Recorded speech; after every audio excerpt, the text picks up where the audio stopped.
आजच्या या पत्रकार परिषदेमध्ये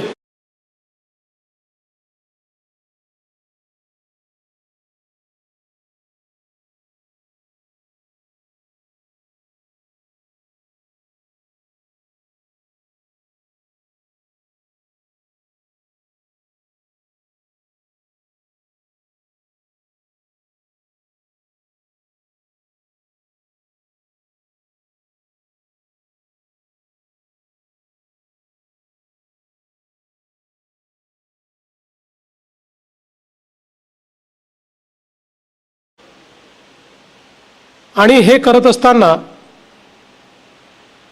4398 दिवस हा जो काही यापूर्वी लॉन्गेस्ट सर्व्हिंग इलेक्टेड प्राईम मिनिस्टरचा रेकॉर्ड होता माननीय पंडित जवाहरलाल नेहरूंचा, तो रेकॉर्ड मुळात नवीन कीर्तिमान स्थापित केला आणि देशाच्या इतिहासातले सर्वाधिक काळ कार्यरत असणारे निर्वाचित पंतप्रधान म्हणून मोदीजींनी हा कीर्तिमान स्थापित केला आहे। मी पहिल्यांदा तर महाराष्ट्राच्या 14 कोटी जनतेच्या वतीने माननीय प्रधानमंत्री महोदयांचे मनापासून अभिनंदन करतो। ही कारकीर्द केवळ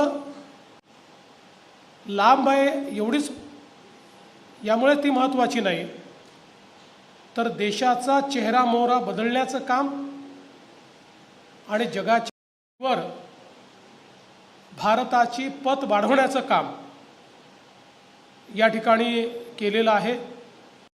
आणि NDA आज सर्वात मोठा समूह म्हणून देशाच्या राज्यांमध्ये सरकार चालवतोय। जवळपास देशाच्या 75% भूभागावर आणि 80% नागरिक अशा भूभागावर आज NDA शासित राज्य आहे। आणि काँग्रेस जेव्हा पीकवर होती तेव्हा देखील इतक्या मोठ्या प्रमाणात काँग्रेसला यश मिळालं नव्हतं। ते यश आज मोदीजींच्या नेतृत्वात भारतीय जनता पार्टी आणि NDAला प्राप्त झालं आहे। विशेषतः आमच्याकरता हे देखील अत्यंत आनंदाची बाब आहे की वर्ष डॉक्टर श्यामाप्रसाद मुखर्जी यांच्या जन्मभूमीमध्ये भारतीय जनता पक्षाचं सरकार, बंगालमध्ये भारतीय जनता पक्षाचं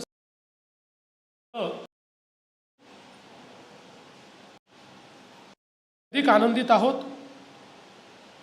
आणि या 12 वर्षाच्या काळामध्ये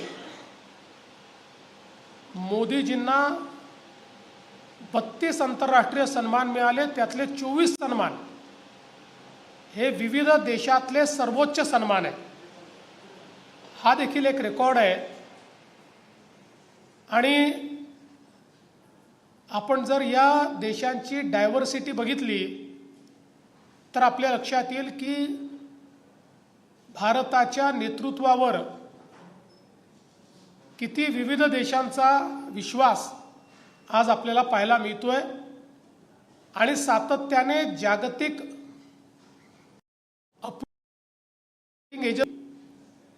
मोदीजींचं रेटिंग 75% पर्यंत ठेवलेलं आहे। आणि जगातले सगळ्यात पॉप्युलर लीडर म्हणून आज सगळ्या जागतिक रेटिंग एजन्सीज मोदीजींचं नाव घेतात। 12 वर्षामध्ये सगळ्यात महत्त्वाचं काही घडलं असेल तर गरिबी आणि तीव्र गरिबीतून 25 कोटी लोकांना बाहेर काढण्याचं काम मोदीजींनी केलं। आणि संयुक्त राष्ट्रसंघाने देखील हा दशकातला चमत्कार आहे अशा पद्धतीनं या घटनेचा उल्लेख केलेला आहे। 81 कोटी नागरिकांना अन्न सुरक्षा देण्याचं काम मोदीजींनी केलं। 11 कोटीपेक्षा जास्त आमच्या शेतकऱ्यांना सातत्याने किसान सन्मान योजनेच्या माध्यमातून 4 लाख कोटी रुपये 4.3 कोटी रुपये देण्याचं काम त्यांनी केलं। किसान क्रेडिट कार्डच्या माध्यमातून 7.71 लाख कोटी रुपये म्हणजे जवळपास 8 लाख कोटी रुपये हे शेतकऱ्यांना मिळाले आणि शेतकऱ्यांच्या कर्जाची मर्यादा 3 लाखावरनं 5 लाखापर्यंत नेण्याचं काम या ठिकाणी झालं। दूध उत्पादन 10 वर्षात 70% वाढलं आणि आता जगातला सर्वाधिक दुधाचं उत्पादन करणारा देश आपला भारत झाला। जवळपास 1.9 हेक्टरवर सूक्ष्म सिंचन तयार करण्याचा विक्रम झाला। जनधन योजनेतनं 58 कोटीहून अधिक खाती निर्माण झाली, त्यात 32 कोटी खाती आहेत आणि ॲक्टिव्ह खाती आहेत। आयुष्यमान भारतच्या माध्यमातून 60 कोटी लोकांना आरोग्य कार्ड आणि 5 लाखापर्यंतचा उपचार हा मोफत मिळाला।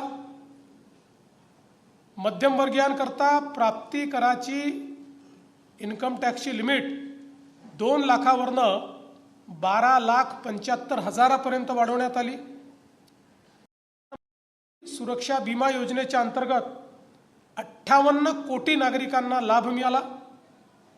प्रधानमंत्री आवास योजनेच्या अंतर्गत 4 कोटी घरं ही तयार झाली, अजून 3 कोटी घरं तयार होत आहेत। प्रधानमंत्री स्वनिधीच्या अंतर्गत 74 लाख फुटपाथ विक्रेत्यांना मदत मिळाली। विश्वकर्माच्या अंतर्गत 30 लाख कारागिरांना मदत मिळाली। आज लखपती दीदी कार्यक्रमाच्या अंतर्गत देशामध्ये महिलांचा ज्यावेळेस आपण विचार करतो त्यावेळी मोदीजींच्या नेतृत्वात 3 कोटी महिला या लखपती दीदी झाल्या आहेत। महाराष्ट्रात आपण 50 लाखापर्यंत पोहोचलो आहोत आणि आपण 1 कोटीपर्यंत जाणार आहोत आणि देशामध्ये 6 कोटी महिलांना लखपती दीदी बनवण्याचा मोदीजींचा मानस आहे। उज्ज्वला योजनेच्या अंतर्गत 11 कोटी महिलांना गॅसचं कनेक्शन मिळालं। सुकन्या समृद्धी योजनेच्या अंतर्गत 4.5 कोटी मुलींची खाते उघडून त्यात पैसे जमा करण्यात आले।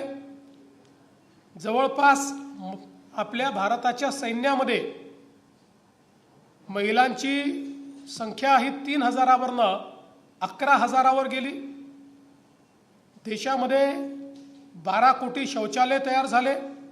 16 कोटी घरांमध्ये शुद्ध पिण्याचं पाणी हे नेऊन महिलांना सशक्त करणे आणि महिला केंद्रित अर्थव्यवस्था करणे हे कार्य मोदीजींनी करून दाखवलं।